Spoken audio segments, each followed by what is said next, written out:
the earliest cities. Today's topic: houses, drains, and streets.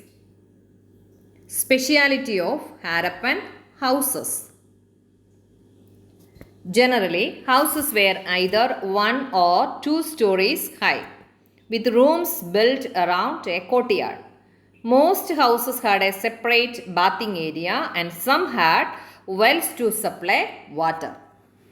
Many of the cities had covered drains. Walls of baked brick were built around each part. Bricks were laid in an interlocking pattern. Special buildings were constructed on the citadel. Life in the city. Harappa was a very busy city or a very busy place.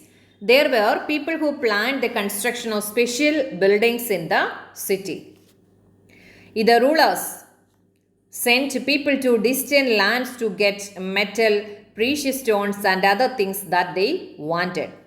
They may have kept the most valuable objects such as ornaments, gold, silver, or beautiful beads.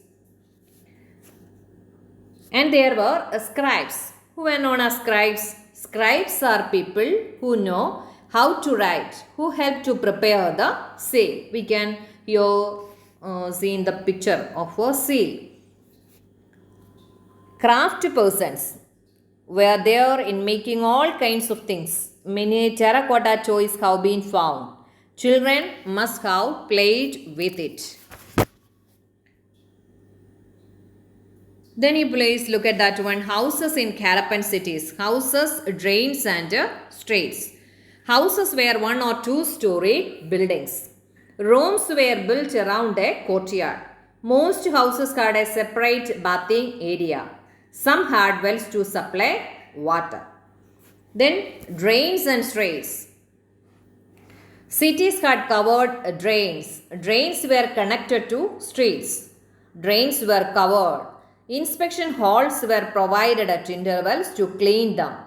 And streets were straight and broad. Life in the city. Scribes helped to write the documents. Scribes were known as scribes, we already mentioned. Scribes, people who know how to write, who help to prepare the seal. And they wrote they wrote on materials that have not survived. Special engineers planned the construction of special buildings. And besides, there were men and women craft persons. Then we can see the seal. Seals were used to stamp bags or packages containing goods. The sealing was intact. One could be sure that these goods have arrived safely. Okay, that's all about today's portion. Please read that portion that is given in the textbook. Life in the city. Then drains and streets. Please read that portion that is given in the textbook.